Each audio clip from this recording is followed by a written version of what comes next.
Hello and welcome to the Gooner Talk. Back again with you guys for another episode of what is the Arsenal Transfer Show. Joining you every morning at 8 a.m. at UK time. Hope you're doing good. Hope you're doing well. What an evening. What a night last night was in the world of football transfers. Of course, it didn't necessarily involve Arsenal directly, but considering all of the chaos surrounding it, I felt compelled today that I think we need to discuss it. We need to talk about it. It needs to be a focus because there are indirect impacts, of course, on Arsenal due to the transfer chaos of last night. And I think it's important that we discuss it in detail. So we're going to do that. But of course, first of all, good morning to those joining us in the chat box. Clincy, good morning to you. To Gooner Jake. Good morning to Olu. Good morning to PJ. We've got Anso and Louis and Keems. Good morning. Amira. We've got who else in the chat box? Blackshine, Martin, Steve, Stephen, Red Star, Matt G, Front Row, Darren.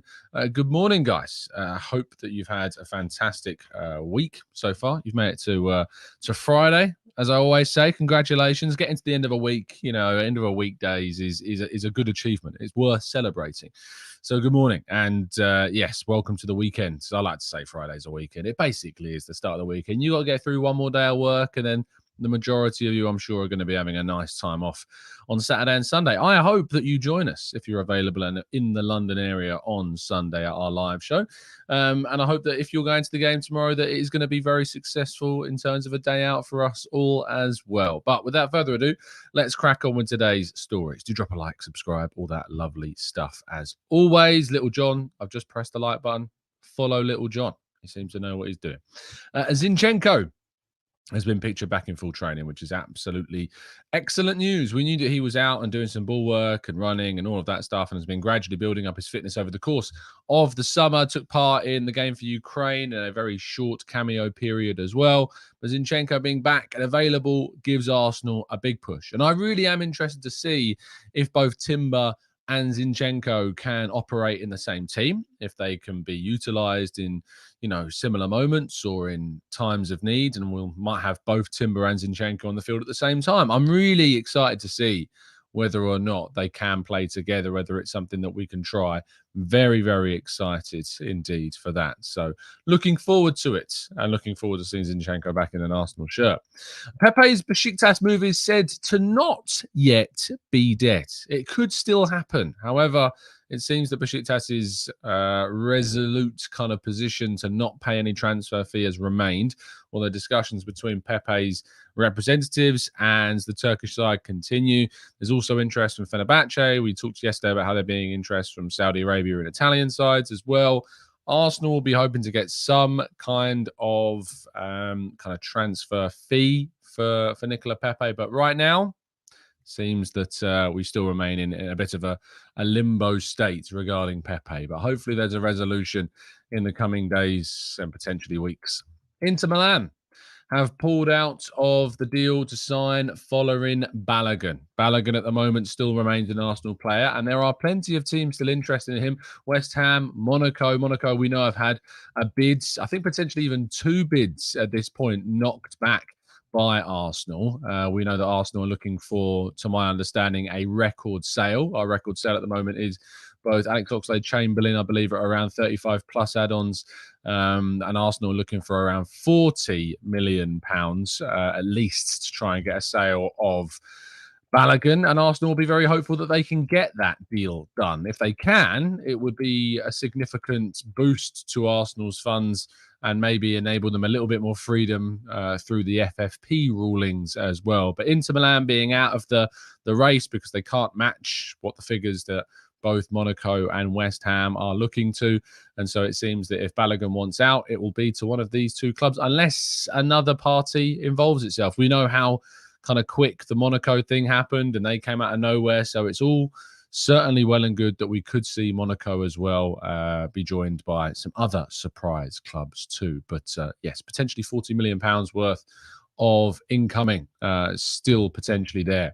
The Kudus situation, as we understand it right now, is that the kind of the timeline that Brighton and Kudus had to agree personal terms has expired at this stage, meaning that the agreement of around 40 million euros has also expired between the clubs. So despite initial agreements between Brighton and Ajax for Kudus, the time in which it has taken to try and agree personal terms has simply not yielded a resolution at this stage. It seems that Kudus is waiting for another club to come in for him. Maybe it's Arsenal, maybe it's Chelsea. We'll have to wait and see. Arsenal, of course, as we've talked about, still in the process of trying to sell Balogun. Maybe if they manage to move Balogun on, it will free up the ability more so to do some bigger business like bringing in Kudus. I hope that is certainly going to be the case. But at the situation we're in right now, still no movement on Kudus on the Arsenal front, but a move to Brighton has stalled, it seems, at this stage. Now, moving on to what is kind of indirectly affecting Arsenal and the two main transfer stories of last night. The first one being that Harry Kane is set to join Bayern Munich in a deal that is going to be in excess of 100 million euros. This is both good and bad in a way for Arsenal, because, of course, Harry Kane's record in North London derbies precedes itself. It is very, very good. And no longer, it seems, at least until maybe he rejoins at a later date, will Harry Kane be able to join up with Arsenal in the North London derby. But, of course, Bayern Munich are a pot one team in the Champions League, meaning that Arsenal may face Harry Kane in the Champions League group stage if indeed Bayern Munich are drawn against Arsenal. It also creates a greater threat from Bayern in the competition in general and makes them stronger also. But I think overall, this is probably the outcome that Arsenal fans would have wanted to see happen. I think this is a positive thing. I've said for quite some time that Kane would be really quite foolish to not accept this move. He needs to be in a position to win trophies. He does not want to get to the end of his career and have not won any kind of silverware whatsoever. We can talk about Premier League goal records, but to be honest, it's just not worth it. It's really not. You want to be remembered for the trophies that you've won, not for any kind of record that could get broken in the near future. And especially if a player like Erling Haaland in the league, there is no guarantees whatsoever about goal records and things like that. So Harry Kane will join Bayern Munich and could face Arsenal in the Champions League. But Spurs now are in a position where they have to try and reinvest that money. They have to try and find a striker in a market which simply does not have the strikers available that perhaps they will be wanting. Will they move for a Dusan Vlahovic? We'll have to wait and see. Will they move for a Randall Kolo Muani? Maybe. They have both been potentially mentioned as replacements for Kane.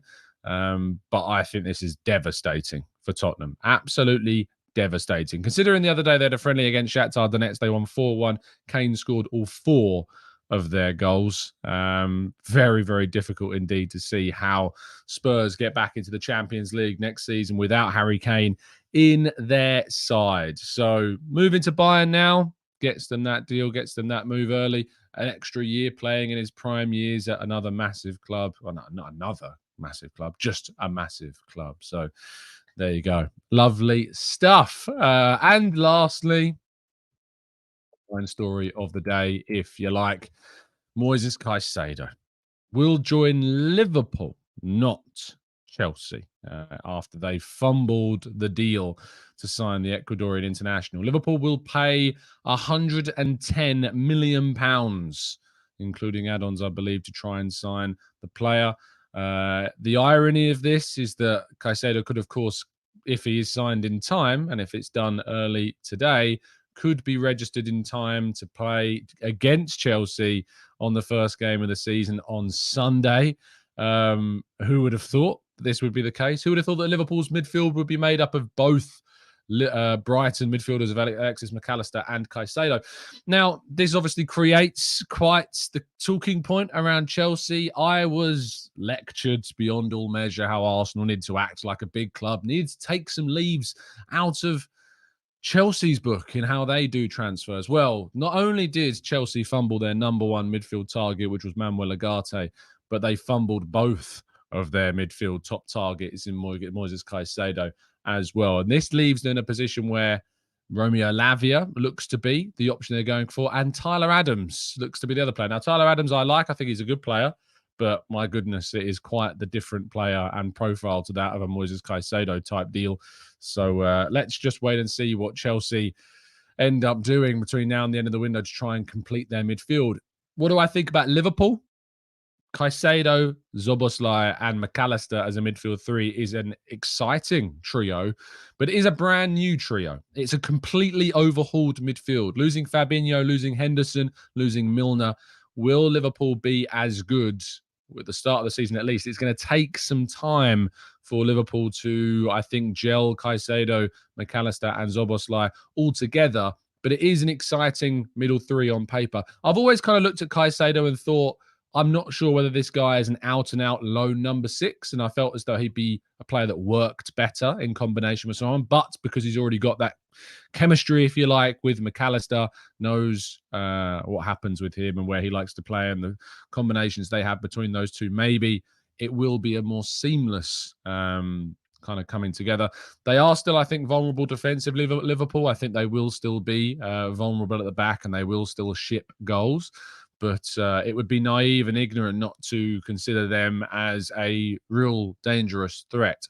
Now, the money that is involved in this deal, £110 million, it is a huge, huge, huge amount of money, more than what Arsenal obviously paid West Ham for Declan Rice, because Arsenal were told that they massively overpaid for Declan Rice. I believe that Declan Rice is a better player than Moises Caicedo.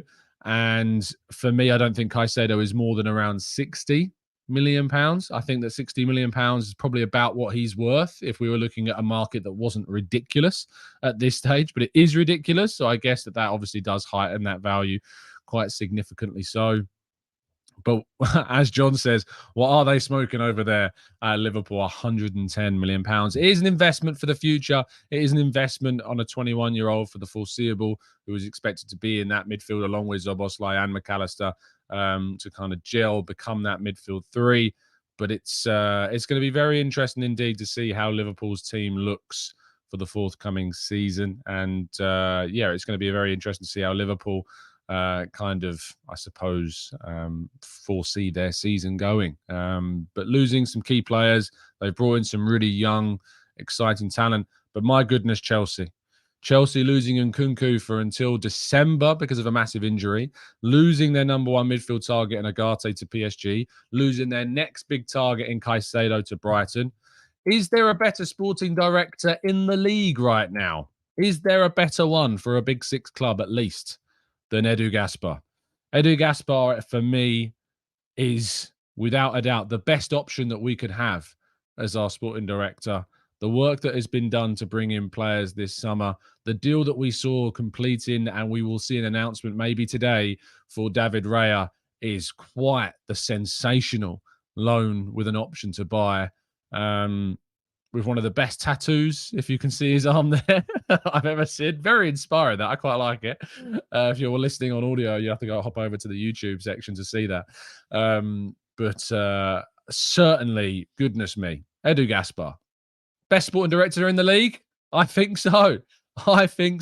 Yes, we can focus on sales. Yes, we can talk about the fact that we need to be better maybe at selling. But again, I kind of always ask people, what would you like Edu to do? What can Edu do more in regards to outgoings? What has he not done that he should be doing? Because getting £21.5 million for Granit Xhaka when Bayer Leverkusen were initially going to pay 13 million, 21.5 million quid for Xhaka, 5 million more than treble what we paid Austin Trusty, getting 5 million for him, making a profit on Matt Turner, getting 5 million as well for Pablo Mari. We've sold 40 million pounds worth of players. We've rejected 2 bids for Folarin Balogun, and we are standing principled and firm on that Folarin Balogun valuation. We are looking to try and get 40 million pounds for him.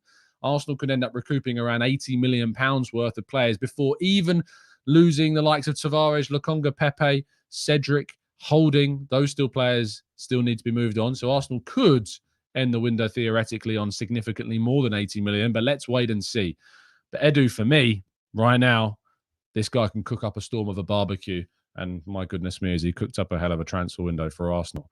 Now, if you want to cook up yourself some serious security and safety whilst you're on the internet, you need to secure the bag of NordVPN.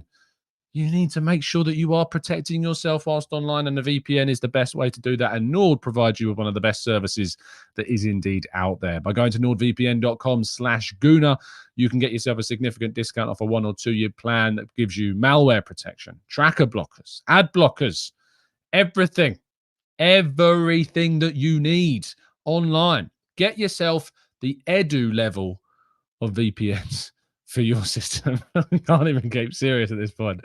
But also, not only that, but enabling you to change your geolocation on your phone, your tablet, your laptop, all your devices.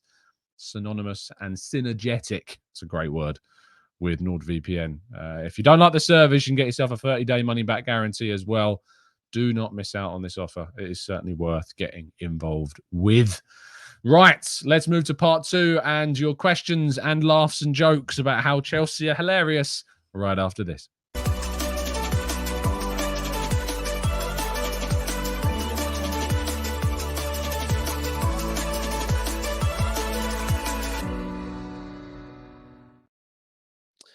If you'd like to join me, Harry Symeou, FK from Latte Firm, Mike Feinberg from the Gooner Pod, and Bailey Keogh from Your Boys to laugh a little bit more about Chelsea, you can do that with us on Sunday. This very, very week, we'll be live at the Mildmay Club. There are tickets available. There'll probably be some tickets on the door as well. For those that would like to turn up and get a ticket, you can do that at the Mildmay Club in North London.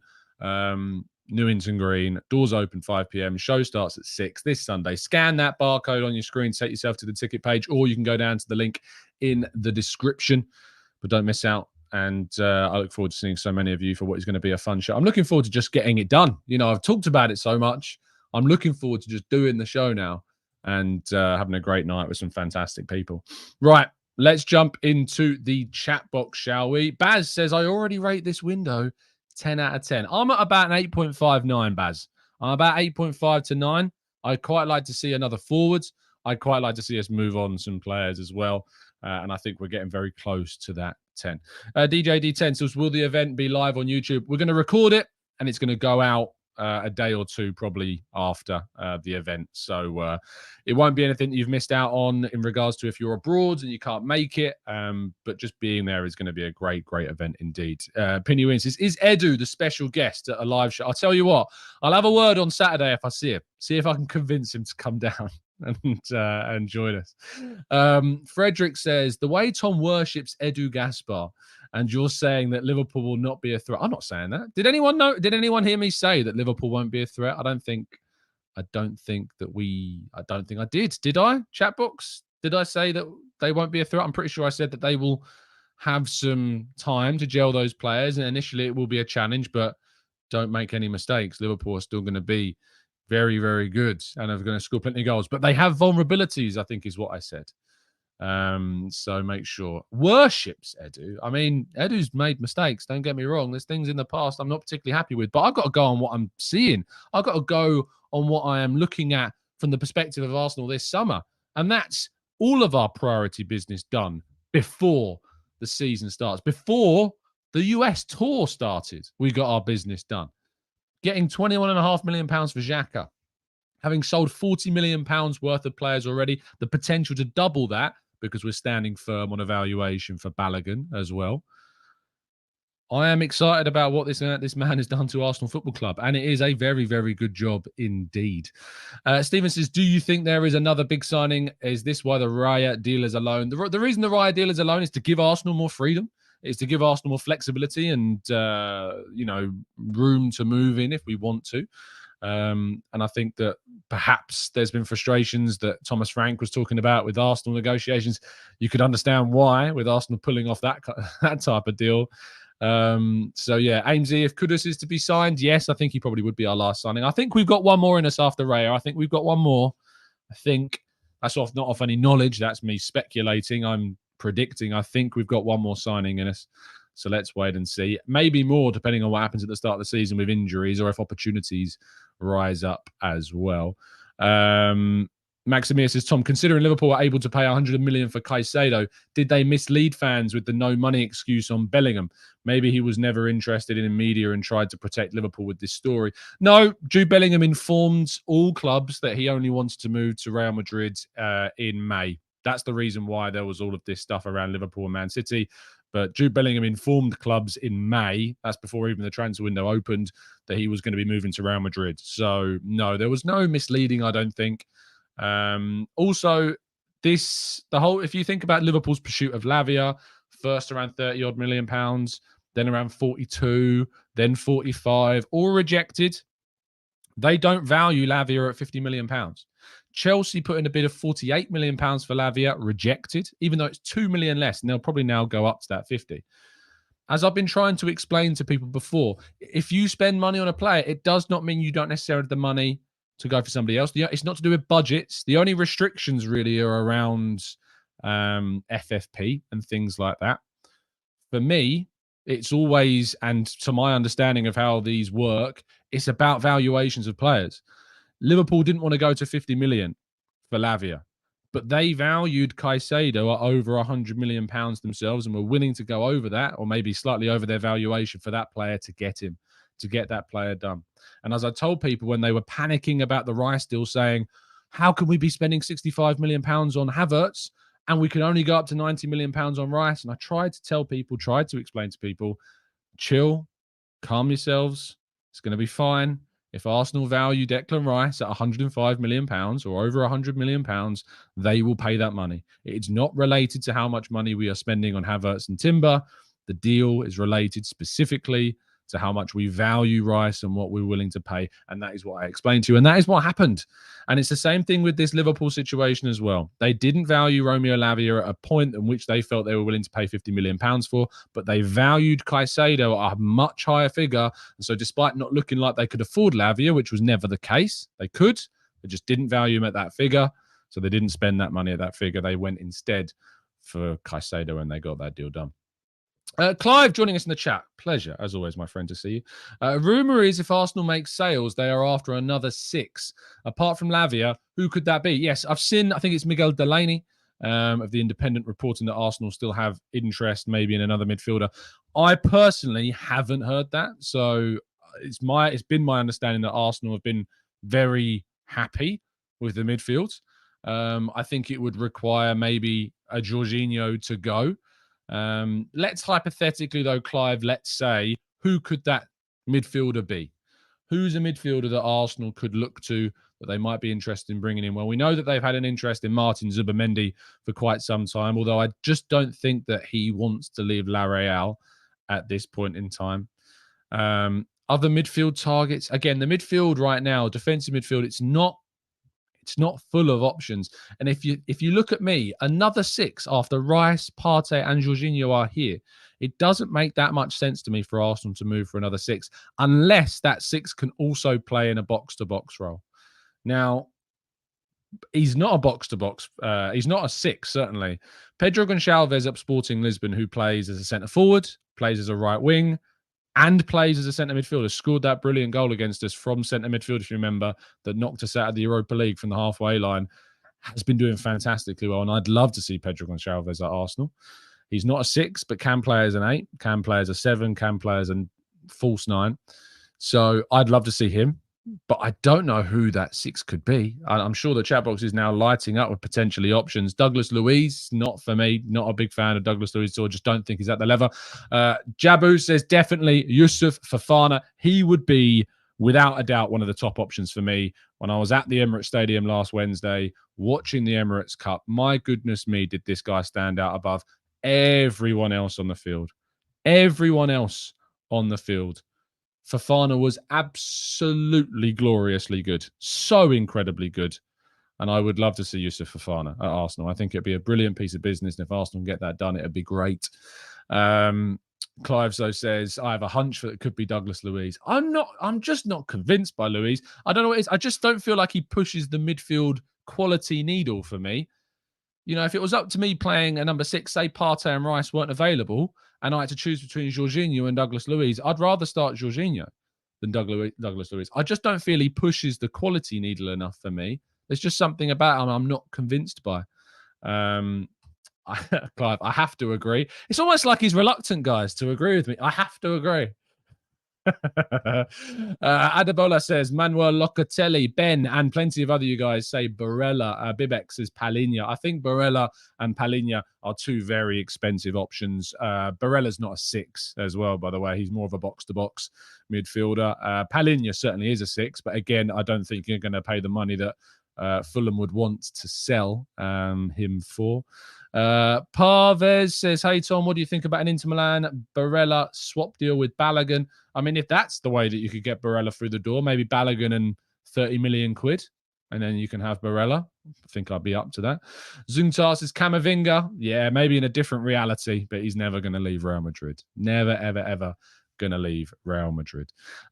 John says, for you, Tom, right winger / front player or number 6, a forward. I'd rather bring in a forward than another midfielder. I feel like we need that quick energy. We need someone that can give you a little bit more if Saka's needs a rest, needs rotating.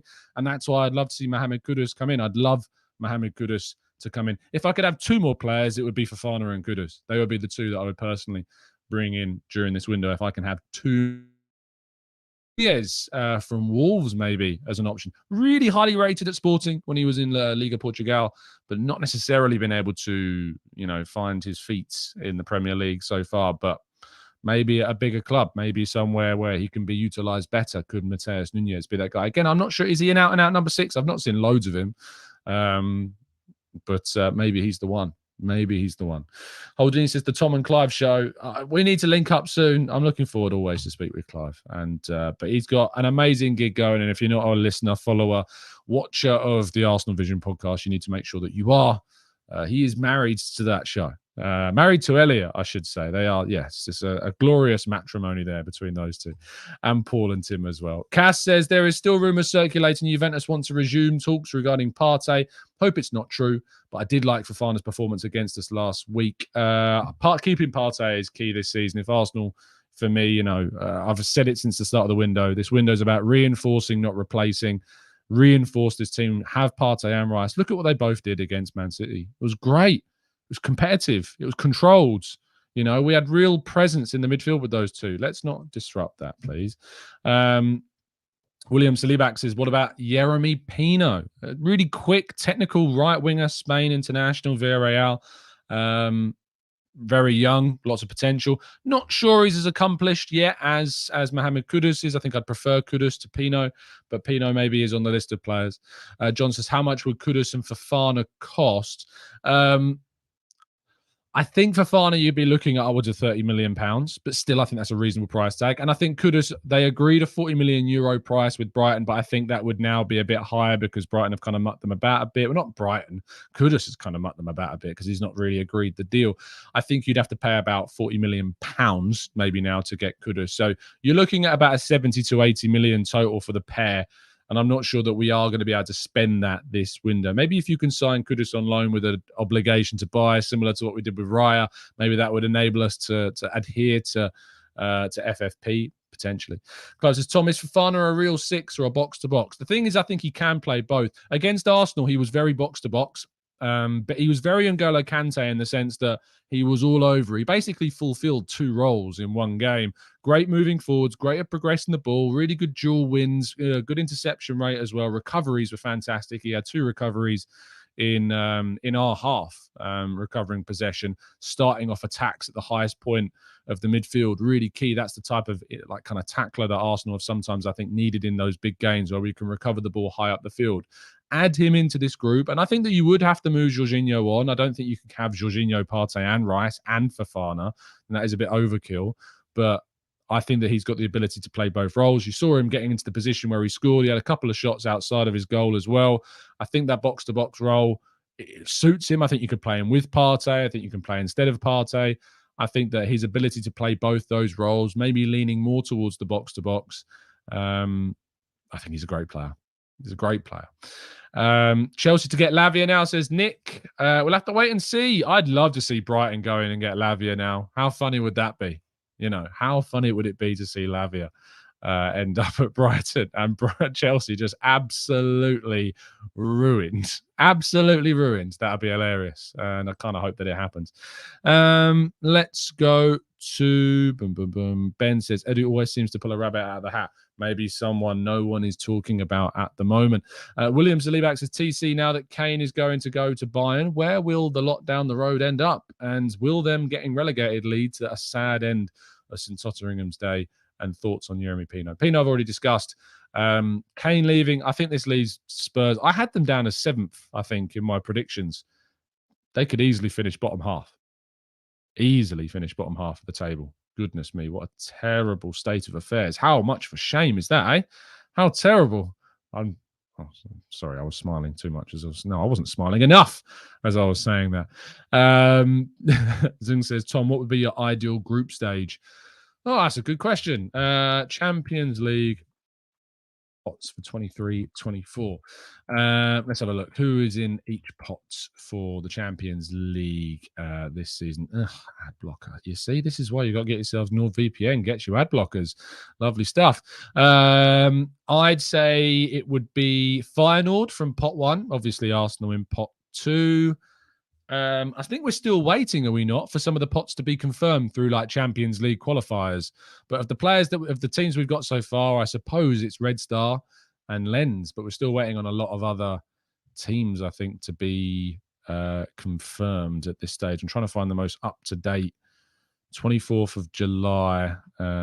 Let's see if they've got all the teams. Yeah, we're still waiting on a lot of pot 4 and pot 3 to be confirmed. So until we get all the teams confirmed, it's difficult. Very difficult indeed.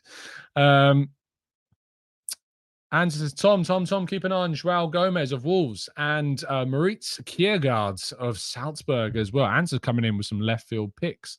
Love to see some hipster choices. We still have El Neni as well. We can't forget El Neni, Alex. Absolutely not. Still got El Neni at the club.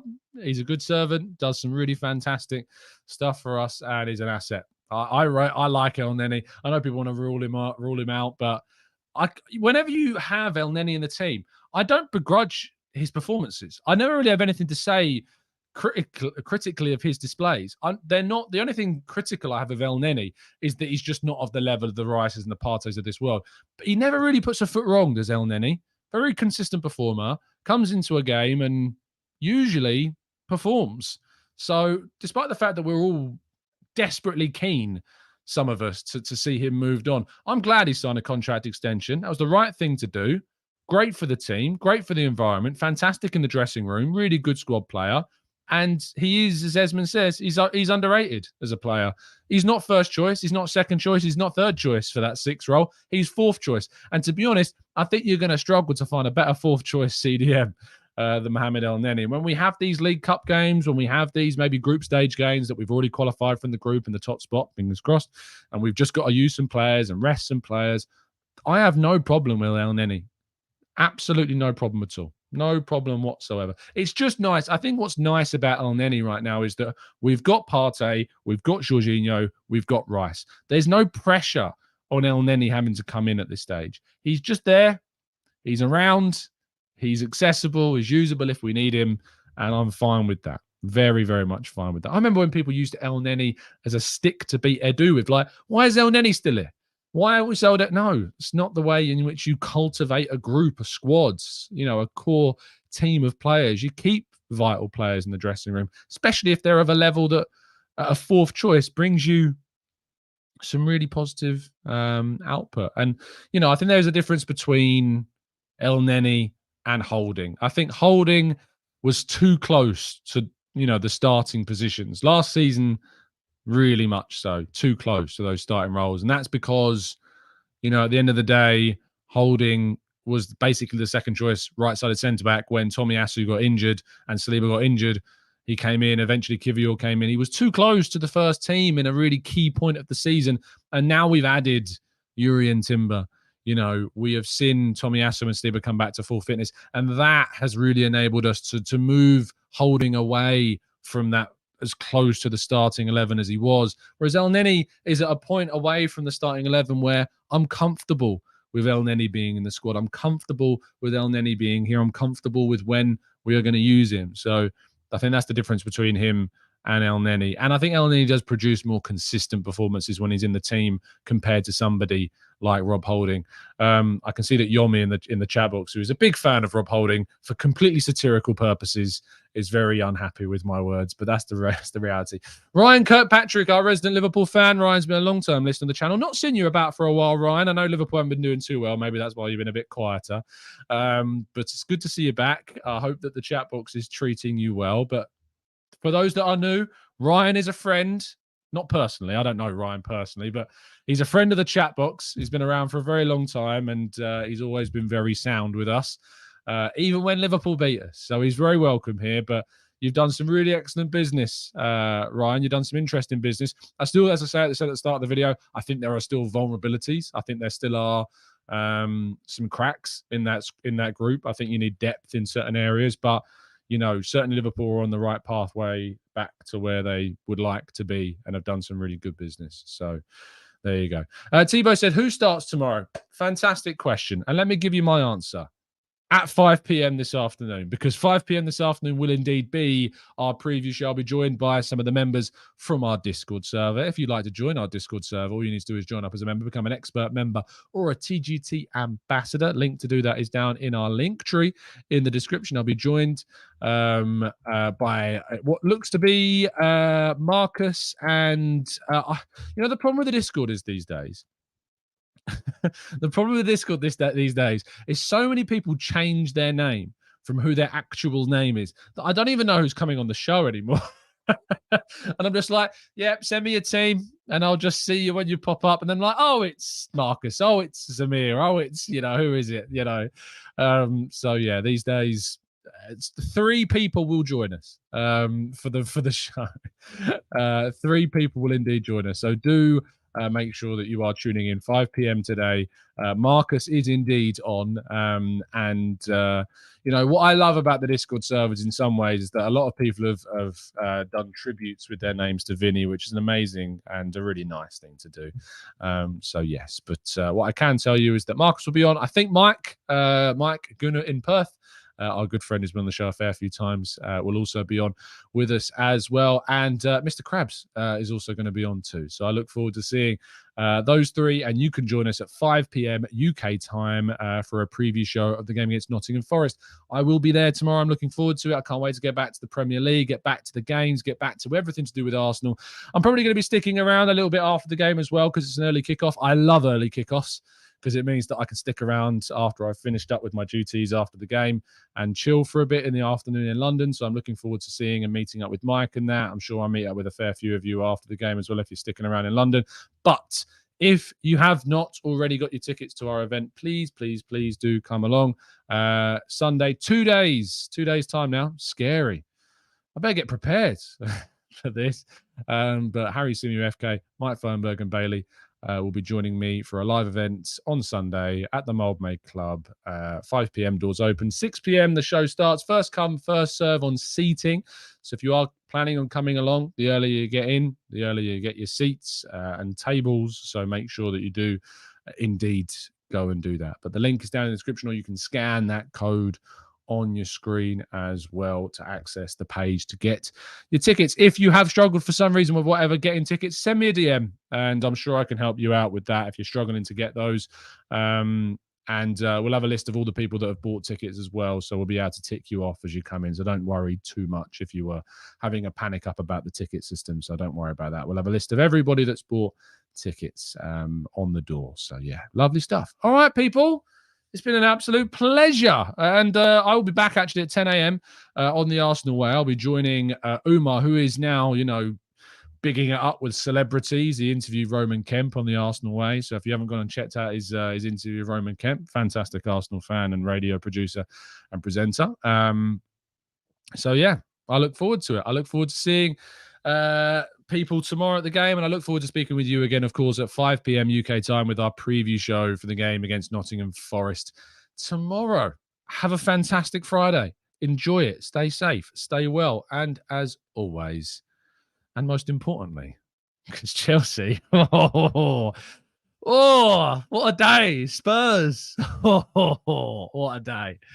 I'm sure Man United are going to make me laugh at some point as well. But yeah, Chelsea and Spurs, unlucky. I'll tell you how Man United fans have made me laugh. Some of those Man United fans with their predictions. Adam McCullough, wow. This guy's obsessed with Arsenal. I love it. Anyway, have a fantastic day, people. And as always, up the Arsenal.